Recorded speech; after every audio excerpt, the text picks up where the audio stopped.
you need to change your mind's reaction, it's doing nothing for you. Here's the law of love and attraction. I'll show you what I can do. Hey guys, half-time change sides, Mike back again. This is the next part of the garden tour. So we're coming down past our Hugle mound.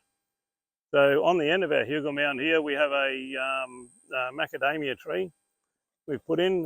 You can see it's fruited up quite well. It did have a lot more fruit on it than this, but due to a drought just before Christmas, everything sort of dropped whatever fruit it was bearing just to try and survive the drought.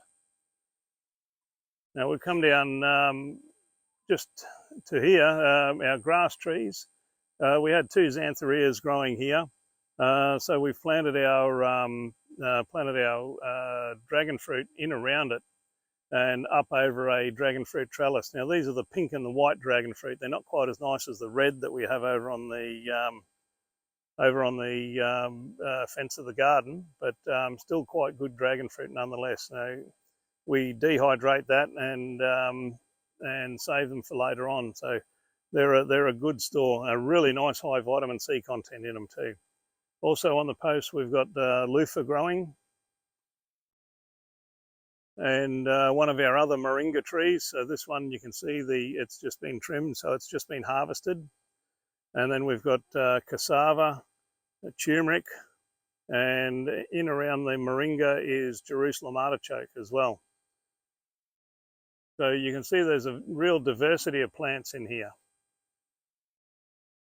And right beside all the flowers on the Jerusalem artichoke are just starting to come out. So you can see them there. It's one of the sunflower family. And right beside that we've got a chili plant.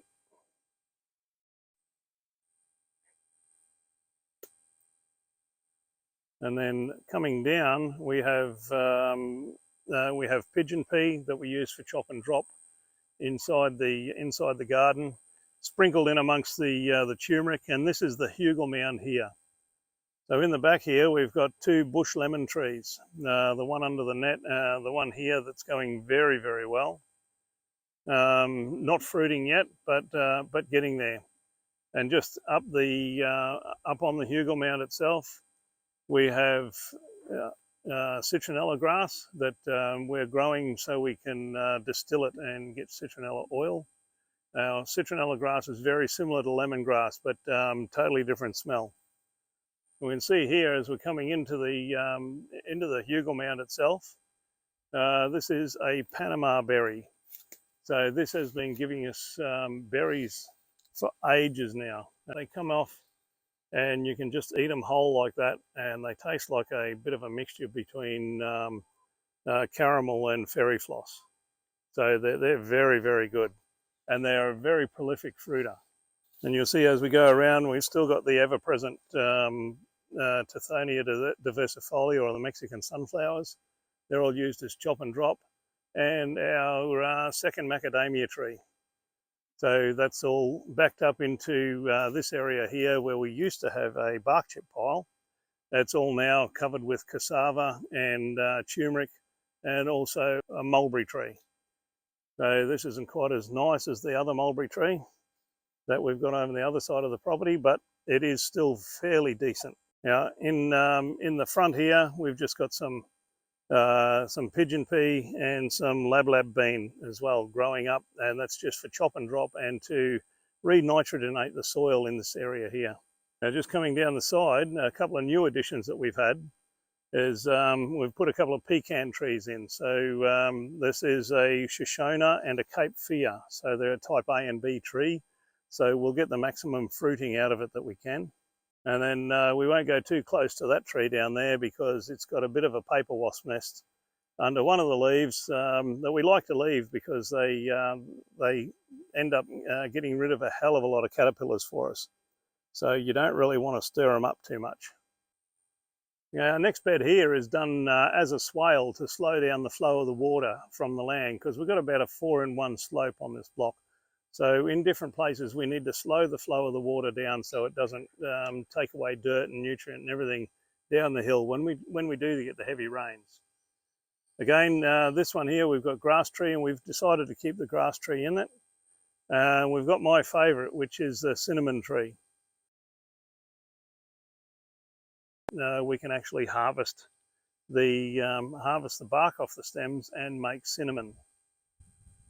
And now in this garden as well, we've also got another moringa and two more mulberries, as well as our pumpkins. Now you see most of our pumpkins around the place are all netted. So this is to possum-proof our pumpkins. So the possums tend to like the pumpkins just as much as we do. So you can see there, we just use old mesh fly screen, and that acts as a very good net for the pumpkins. Okay, just behind me here, guys, is our miniature banana circle. Now these are miniature Cavendish bananas in here, and also interplanted with a bit of pawpaw. So what we did with this was we made a big circle, put a whole heap of leaf matter and everything in it, and then let it break down, and then we planted the banana circle out with the dwarf Cavendish. Now around the banana circle here we have the Mozzy Buster geranium.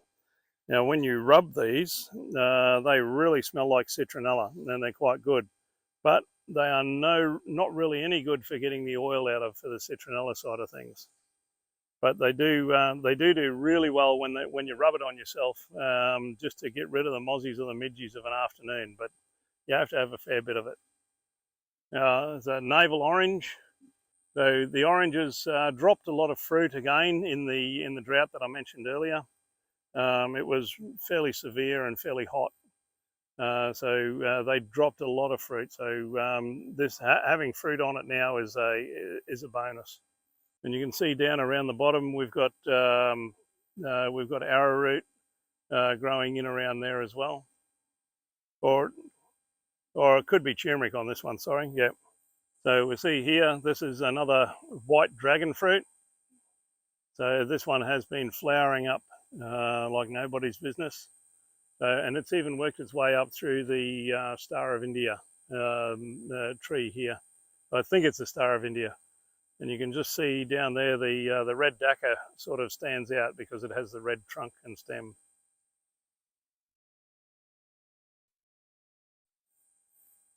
So on from the white dragon fruit is our neem tree.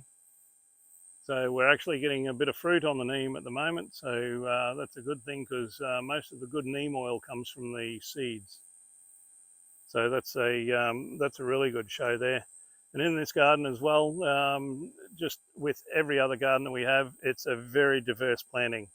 So we have some sweet potato, we have rosella, we've got ginger, and graviola. You need to change your mind's reaction. It's doing nothing for you. Here's the law of love and attraction. I'll show you why.